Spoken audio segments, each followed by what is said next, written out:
Alors mes amis, si on fait un petit retour en arrière dans les années 80, le mythe de l'âge économique selon beaucoup de Français et de Françaises, est-ce que c'était vraiment mieux avant que maintenant?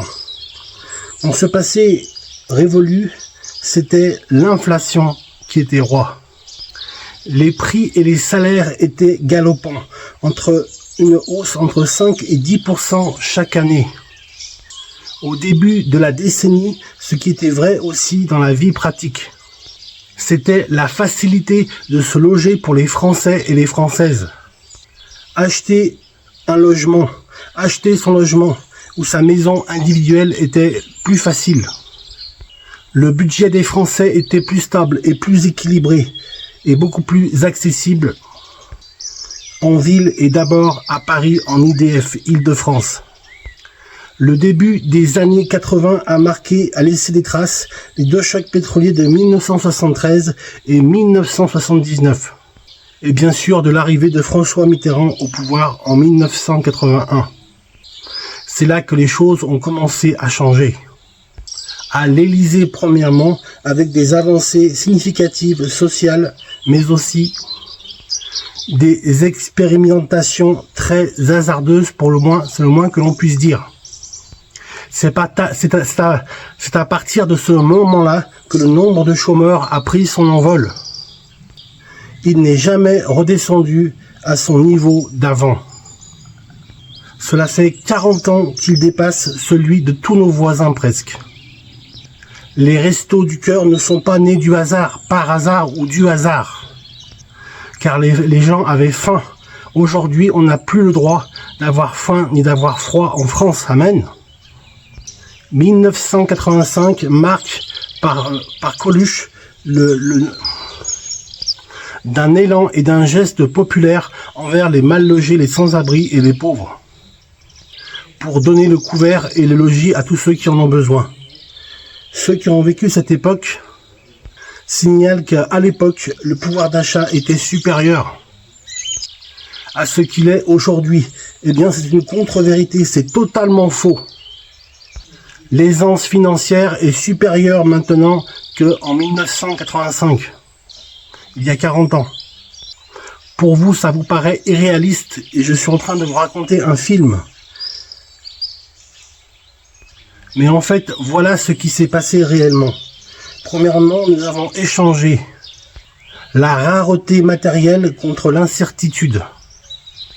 Aujourd'hui, il y a davantage qu'avant d'incertitude, de précarité, d'événements familiaux ou professionnels qui peuvent changer nos vies et changer notre niveau de vie, qu'il soit personnel, familial ou professionnel. L'explosion des divorces, les divorces aussi professionnels. Tout est plus incertain. On ne sait pas ce qui va se passer demain. On est à l'abri de rien. On n'est pas protégé ni par l'État, ni par le gouvernement. Il y a 40 ans, on risquait de tomber dans son parcours en perdant son emploi, avec des fermetures d'usines, en particulier dans l'industrie. Aujourd'hui, le risque est plutôt de ne plus avancer, de ne plus progresser, d'être empêché de progresser à cause des contraintes économiques que fait peser l'économie mondiale, la mondialisation sur les ménages, en particulier les ménages français, à cause des délocalisations, des relocalisations, des politiques commerciales et stratégiques des grandes entreprises qui plombent l'économie des Français et des Françaises, et surtout leur budget. Désormais, nous avons plusieurs parcours durant une vie professionnelle. Nous n'avons pas une entreprise pour 30 ou 40 ans. Nous changeons perpétuellement et sans cesse de milieu professionnel et de poste de travail. Nous sommes tout le temps en train d'être formés, d'être en formation professionnelle. Donc, on ne peut pas dire que c'était mieux avant ou moins bien maintenant. C'était différent, c'est tout. Ce que l'on peut dire, c'est que les partis politiques actuels utilisent les années 80-85, les années où on a commencé à aider les pauvres et donc à augmenter fortement les salaires, comme une période qui était une belle période. Alors que maintenant, c'est l'austérité, c'est la guerre commerciale, c'est la guerre entre les entreprises. Elles se font la guerre pour trouver le leadership et donc pour être positionnées en position de leader commercial sur le marché dont elles dépendent. Les hommes politiques d'aujourd'hui utilisent le passé pour dire qu'avant c'était mieux. Non, avant ce n'était pas mieux. Il y avait moins de précarité, mais les salaires nous avons un niveau de vie qui était équivalent, voire meilleur. Nous ne devons pas avoir la nostalgie de ces années-là. Voici pourquoi. Les raisons plus ou moins implicites. La décennie 1980, c'était avant la mondialisation. L'État était partout, l'État était omniprésent dans toute l'économie française. Il y avait beaucoup de nationalisation de grandes entreprises, de fleurons de l'industrie française.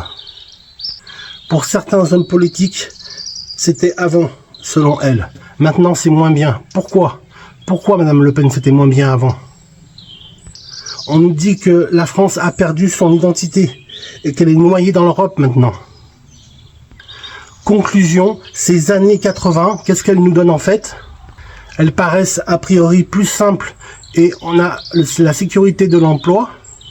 C'est ça qu'on nous sert aujourd'hui devant les plateaux télé de débats politiques. Mais mes amis, je vous le dis, c'est sûrement une illusion, juste une illusion, pour faire croire qu'avant c'était mieux. Mes amis, c'était quoi l'économie dans le monde des années 1980? Écoutez, ce qui était le plus concret dans ce passé révolu, c'était l'inflation galopante de 5 à 10% par an. Les prix et les salaires avaient une augmentation significative, elle était galopante, comme je le disais, de 5 à 10% chaque année. Au début de la décennie, ce qui était vrai aussi dans la vie pratique, c'était la facilité de se loger. Ce qui n'est plus le cas aujourd'hui, ce n'est plus le cas. On pouvait acheter facilement son logement, son appartement ou sa maison individuelle. C'était beaucoup plus facile à l'époque. Et les banquiers, les agences bancaires prêtaient plus facilement. C'était beaucoup plus accessible. L'accession à la propriété était beaucoup plus facile. Alors, comment aider les classes moyennes? Comment aider les pauvres quand on n'a pas d'argent? Aujourd'hui, on n'a plus d'argent. On a une trésorerie qui est nulle, voire négative, le 10 ou le 15 du mois. Quand Dieu créa le monde, mes amis, il n'y avait ni riches ni pauvres. Dieu n'avait pas prévu un monde avec des inégalités où certains seraient mieux nantis que d'autres. Cet état de choses n'est qu'une conséquence de la chute de l'homme, quand le péché est entré dans le monde par Adam et Ève. Mais grâce soit rendue à Dieu, qui à travers son Fils Jésus a suscité des enfants, des filles et des fils, qui vont révéler son cœur en apportant une solution aux maux dont souffre le monde aujourd'hui, entre autres la pauvreté, la précarité. En France, les gens ont une situation de précarité, de grande précarité, due aux politiques sociales qui ont été mises en place depuis les années 80. On vivait pas mieux dans les années 80 que maintenant. C'est juste que le logement est plus difficile d'accès. Parce que les banques sont très regardantes et quand elles octroient un prêt, elles le font si les garanties sont à 2000%. Pas seulement à 100%, elles prennent des garanties supplémentaires pour ne pas être impayées, pas que leurs clients soient défaillants. Mes amis, j'aimerais terminer maintenant. Je vais prier pour tous ceux qui ont des prêts. À l'époque, je me rappelle, il y avait même des prêts qui n'étaient pas à taux fixe, qui étaient à taux variable. Il y avait des banques qui prêtaient dans les années 90 à des gens qui prêtaient donc à des clients, à des personnes qui voulaient accéder à la propriété avec des taux variables. Et mon papa, quand il empruntait à 12, 13, 15% d'intérêt quand il faisait une opération financière d'acquisition, de réhabilitation de logements. Mes amis, l'argent, c'est le nerf de la guerre. Les hommes sont avides de pouvoir et d'argent. Et ça commence à tous les niveaux de la vie. Vous avez les dealers qui n'ont pas de travail, qui n'ont pas de situation économique, qui n'ont pas de poste, et qui n'ont que la drogue comme revenu. On ne peut pas leur jeter la pierre à eux. Parce qu'ils prennent ce qu'on leur donne. Ils sont obligés parfois ils n'ont pas une éducation avec des parents, avec un père et une mère qui est là pour les écouter, pour les éduquer, pour les enseigner, pour leur donner, pour leur dire ce qui est bon, ce qui est bien et ce qui est mal. Mes amis, prions pour tous ceux qui sont dans la précarité, s'il vous plaît. Je sais qu'il y a des riches. On dit que 20% de la richesse mondiale est détenue, 80% de la richesse mondiale est détenue par 20% de personnes. Voilà quel est mon point de vue. La France est surendettée. La France est endettée. Le seul moyen de s'en sortir, c'est que les riches, les très riches, les milliardaires, les multimilliardaires et les pétroliers qui sont les pollueurs et qui sont les plus grandes entreprises les plus riches. À l'époque, il y avait Elf, je me rappelle, qui avait des bénéfices en francs énormes. C'était énorme les bénéfices que dégageait Elf, qui est devenu ensuite une autre entreprise, je ne sais plus laquelle. Mes amis, il faut vraiment que les milliardaires et les pétroliers payent la dette de la France. C'est la seule solution. Il faut repartir à zéro. Il faut qu'une mission repartir à zéro avec une lettre blanche. Repartir à zéro, tout recommencer. La France a besoin d'un roi chrétien. Et regardez en Angleterre, ils ont une reine, maintenant ils ont un roi. Nous avons besoin d'un roi chrétien et la Vendée est royaliste. Nous avons besoin d'un roi qui restaure la chrétienté en France. Qu'il soit protestant, que le protestantisme ou le catholicisme a besoin d'un roi.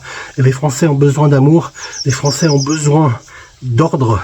Et les Français ont besoin de personnes qui les écoutent et qui travaillent en leur faveur et pas en faveur des intérêts personnels de monsieur un tel qui est tout en haut de l'État français.